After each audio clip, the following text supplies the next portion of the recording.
Hello friends, so this is my next video and this video is going to be about UPSC preparation.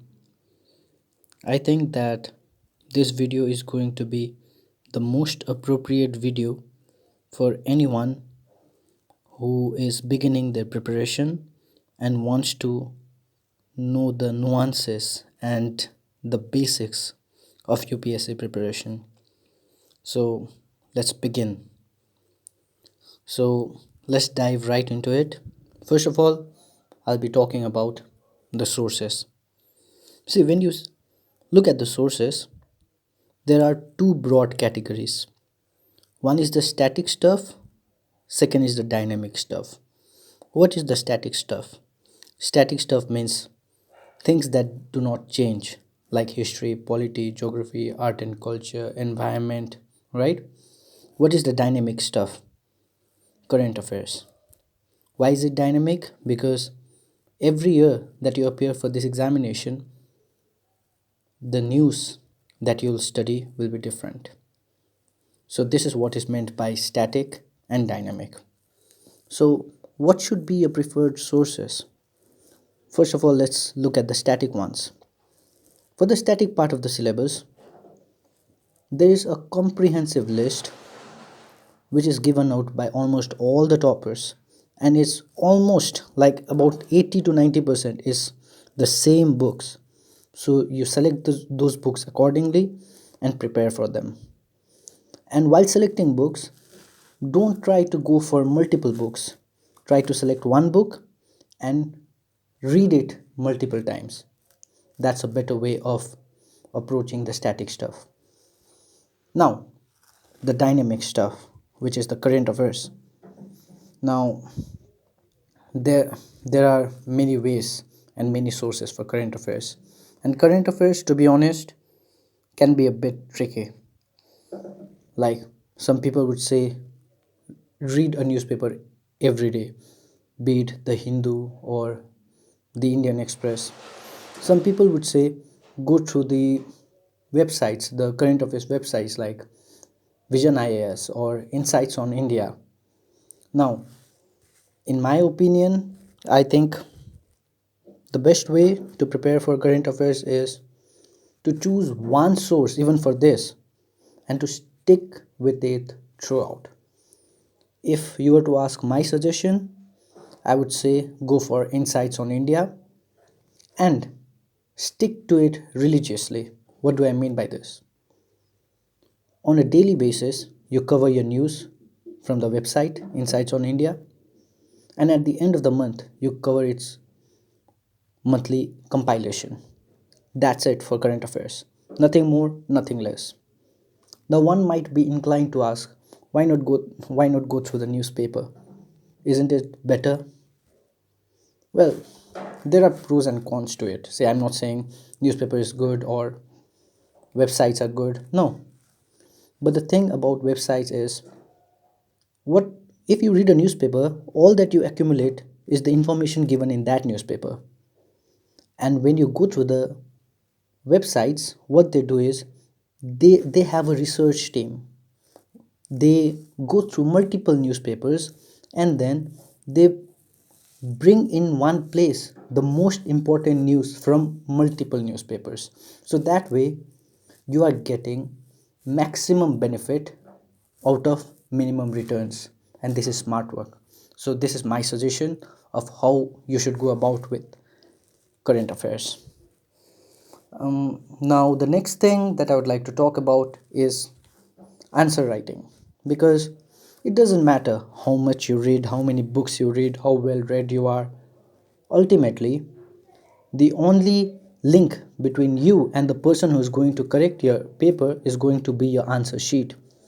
And answer writing for UPSC is a skill, it is an art, and you need to master it.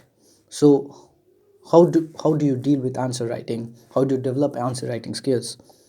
So what I would suggest is I have a few pointers and I would like to discuss it with you.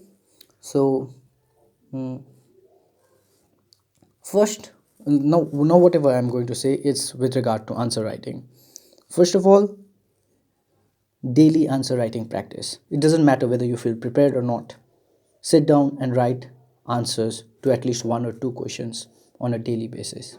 And then, after you have written those answers, compare your answer with a model answer and then see the differences. Okay, I have written 3 points, but in the model answer there's 5 points. So what are the two extra points that I haven't written? Oh, all right, so these are the 2 points that could have been inculcated. So that way what happens is you learn how more points can be added in an answer, more dimensions can be added in an answer. This way you learn to generate new points for your answer. And the other thing is, throughout your school and college, there's a certain way that you write your answers. But in UPSC, the way you write your answer is different. In the sense that the way you present your answer is different. And to understand the presentational skills, you can go through the what is it called? The toppers booklets. Yes, you can go through them and you can see the way they have presented their answers. Like they use diagrams, they use flow charts, and they use maps. So all these are presentational skills, and you need to imbibe them, all of them, inside of you, and then present them in your answer sheet. So this was about the sources, about the static stuff, the current affairs, the answer writing.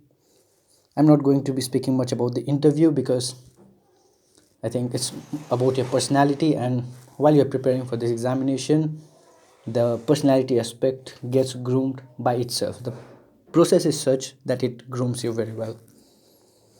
So before I end this video, I'll tell you the most important thing, according to me, for UPSC preparation. If I have to sum it up in one word, it's going to be consistency. I think that if any individual is able to put in 8 to 10 hours of sincere hard work on a consistent basis, consistent meaning daily basis, then their chances of selection is going to be very, very high. So that's the one mantra to ensure your selection. Be consistent. No matter what the emotion, no matter how you are feeling, do not skip a day of your preparation. Be sincere and dedicated, and don't try to like sit for 15 hours, 16 hours, because that will simply burn you out. And study for 8 to 10 hours, because that's like a sustainable number of hours, and you can sustain it over a period of 1.5 years, 2 years. And if you are able to put in sincere dedicated work on a daily basis, and I emphasize this daily basis so many times because I can't tell you enough how important it is. If you put in sincere work on a daily basis, I think your probability of success in this examination is going to be really, really high. So, so yeah, friends, that's it for from my side. If you have any queries or any questions, you can put it up in the comment section. I would love to interact with you and help in any way that I can. Yeah, so have a great day and all the best for your preparation journey. Thank you very much.